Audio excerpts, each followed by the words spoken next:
Hello बच्चों, welcome back to my channel Focus Institute where we discuss an important topic of biology as well as English which is going to help you in all type of competitive exam as well as board exams as well as for the preparation of your daily curriculum. Okay, the content which I am providing to you is more than enough to crack any high level of competitive exam including CSIR NET, NEET, entrance preparation, TGT, BGT, biology etc.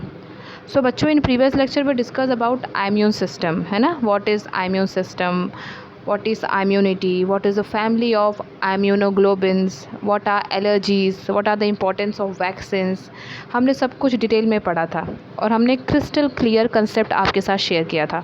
आज इस video में मैं आपके लिए लेकर आई हूँ about thymus, क्योंकि जब हम इम्यून सिस्टम पढ़ रहे थे थाइमस वर्ड बहुत बार आ रहा था, तो मैंने सोचा क्यों ना कि बच्चों को थाइमस एग्जैक्टली क्या होता है ये भी डिटेल में बता दिया जाए. एग्जाम पॉइंट ऑफ व्यू से बहुत ही ज़्यादा इंपॉर्टेंट है. ओके, देखिए थाइमस क्या होता है. पहली चीज़ मैं आपको बता दूँ, थाइमस अकेला ऐसा ऑर्गन है हमारे बॉडी का कि जो बच्चों में जब हम पैदा होते हैं, जब बच्चे होते हैं तब तो ये बहुत ज़्यादा डेवलप होता है, लेकिन जैसे जैसे हम प्यूबर्टी लेवल को क्रॉस करते हैं, एडल्ट होते हैं, तो धीरे धीरे क्या होता है, वैनिश होता है और एक फैटी टिश्यू बन के रह जाता है ना. मतलब इसकी जो इम्पोर्टेंस है वो हमारे चाइल्डहुड में है. ओके, अब क्यों इंपॉर्टेंस है ये हम देखते हैं, कहाँ लोकेटेड है ये भी पता चलेगा. देखिए thymus is a small gland. पहली चीज़ बता दूँ, स्मॉल ग्लैंड है, एक ऑब्सक्योर ग्लैंड है, मतलब कुछ इतना फेमस नहीं ग्लैंड है ये. मैं ये नहीं कहूँगी कि इसकी बहुत ज़्यादा है इंपॉर्टेंस है, बहुत ज़्यादा वो है. ऑब्सक्योर ग्लैंड है. It is a part of our lymphatic system. ये हमारे लिम्फेटिक सिस्टम का एक हिस्सा है. अब लिम्फेटिक सिस्टम क्या होता है हम डिस्कस कर चुके हैं, जिसमें lymphatic tissues, lymphatic fluid, lymphatic vessel, जिसका काम टोटली इम्यून सिस्टम को कंट्रोल करना होता है. जहाँ जहाँ पर हमारी लिम्फेटिक सिस्टम फैली हुई है वहाँ वहाँ हमारा क्या है, इम्यून सिस्टम है. मेन काम इसका इम्यून सिस्टम ही है. ओके, लोकेशन देखो क्या है थाइमस की. It is located in upper chest behind the breast bone sternum. हमारे चेस्ट के ऊपर छाती के ऊपर डीप इनसाइड, बहुत अंदर गहराई में ये रहता है. ओके, कहाँ पर, ब्रेस्ट बोन स्टर्नम के पीछे. ये याद रखो, ये word sternum exam point of view से लोकेशन में आ सकता है. ये नाम लिखकर स्टर्नम, रिब्स ऐसे आपको दे सकते हैं कन्फ्यूज़ करने के लिए. तो स्टर्नम ब्रेस्ट बोन को क्या, कौन सा breast bone, sternum. Okay, it sits between lungs in a part of chest called mediastinum. देखिए जब मैंने आपको लंग्स पढ़ाया था तो उसमें मैंने आपको डायग्राम में बताया था कि दोनों जो लंग्स के लोब्स होते हैं उसका बीच का जो पार्ट होता है उसको मेडियास्टेनम कहते हैं, जहाँ पे हमारा हार्ट लोकेटेड होता है. तो हार्ट के ऊपर ही होता है आपका क्या, छोटा सा बिल्कुल thymus. Okay, the thymus is in just front of and above the heart. Heart के ऊपर और सामने की तरफ, पीठ की तरफ नहीं बेटा, सामने की तरफ क्या होता है, थाइमस होता है. ओके, देखिए ऐसा कुछ थाइमस का डायग्राम होता है, इरेगुलर शेप का होता है. मैं आपको कोई रेगुलर शेप नहीं कहूँगी इसका.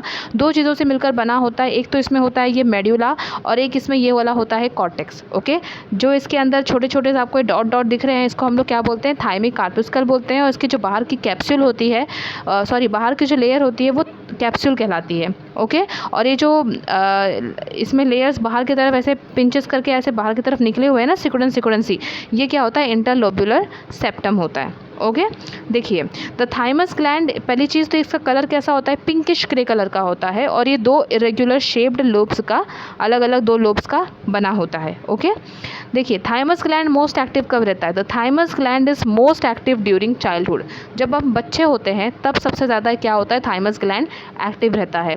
Thymus actually start making T cells before you are born. देखिए हम पैदा होने के पहले ही थाइमस क्या करने लगता है, टी सेल्स बनाने लगता है. क्योंकि क्या होता है कि जैसे हमारे बोन मैरो में जब आरबीसीज और डब्ल्यूबीसीज बनते हैं तो डब्ल्यूबीसीज के जो सेल पास आउट होकर थाइमस के पास जाते हैं वो बन जाते हैं टी सेल्स, और जो सेल्स डब्ल्यूबीसी के पास ही रह जाते हैं वो रहते हैं बी सेल्स, बी लिम्फोसाइट्स. और इसके बारे में हम पढ़ चुके हैं लिम्फोसाइट में. जिसने नहीं देखा है वो मेरा प्रीवियस लेक्चर जाके देखे कि टी लिम्फोसाइट्स क्या होता है. T lymphocyte natural killer cell होते हैं और बी लिम्फोसाइट्स का काम होता है केवल एंटीजन के अकॉर्डिंग, हमारे बॉडी में जो माइक्रोब घुस रहे हैं अंदर अटैक करने के लिए हमको, उसके अकॉर्डिंग वो क्या बनाता है, एंटीबॉडी बनाता है. ओके, और एंटीबॉडी बनाने के बाद काम टी सेल का होता है उस माइक्रोब को मारना, उस एंटीजन को मार देना. ओके, तो ये दोनों में डिफरेंसेस होते हैं. It keeps producing T cells you need by the time you reach puberty. Puberty level तक आपके, मतलब मैं कह सकती हूँ 14, 15, 16 ईयर्स तक ये क्या करता है, ज़्यादा से ज़्यादा टी सेल्स बनाता है ताकि आपका इम्यून सिस्टम क्या रहे, स्ट्रॉन्ग रहे. आफ्टर प्यूबर्टी और thymus gland slowly start to decrease. Puberty के बाद आपका थाइमस ग्लैंड धीरे धीरे छोटू सा होने लगेगा and decrease in size and replace by fat. और लास्ट में वो एक फैट से एक वसीय ऊतक द्वारा क्या हो जाएगा, रिप्लेस कर दिया जाएगा, ना के बराबर बचेगा ये. तो अगर आपसे कोई ये पूछे कि क्या हम थाइमस के बिना रह सकते हैं, तो मैं आपसे ये कहूँगी कि देखिए बचपन में तो आपको थाइमस की बहुत ज़रूरत है. अगर थाइमस नहीं हुआ तो आप बहुत जल्दी किसी भी इन्फेक्शन के, आपको बहुत जल्दी कोई भी इन्फेक्शन हो जाएगा, बहुत कोई भी बीमारी बहुत जल्दी पकड़ लेगी अगर आपका थाइमस डेवलप नहीं है बचपन में। लेकिन प्यूबर्टी लेवल के बाद अगर आपको आपका थाइमस किसी रीज़न से निकालना पड़ा या नहीं भी है तो डजेंट मैटर, क्योंकि उसके बाद थाइमस का कुछ इतना ज़्यादा रोल नहीं होता हमारे बॉडी में। ओके, देन साइज़ क्या है, thymus gland is quite big in babies and children, है ना, बच्चों में थोड़ा बड़ा होता है ये। After puberty it begins to shrink, धीरे धीरे जब जैसे जैसे हम बड़े होते हैं श्रिंक मतलब सिकुड़ना शुरू हो जाएगा। And in older adults it's rather small, adult में छोटा और बिल्कुल फैटी टिश्यू 75 तक मैं तो कहूँगी एज तक ना के बराबर एकदम फैटी टिश्यू बन के रह जाता है। ओके, थाइमस मेन जाना जाता है अपने फंक्शन की वजह से, क्योंकि आपको पता होना चाहिए थाइमस एक एंडोक्राइन ग्लैंड है, ये हार्मोन सिक्रेट करता है। अब कौन से हार्मोन सिक्रेट करता है, इसकी क्या इंपॉर्टेंस है, इससे कौन से डिसऑर्डर्स होते हैं, ये हम सारा अभी अपने नेक्स्ट लेक्चर में डिस्कस करेंगे।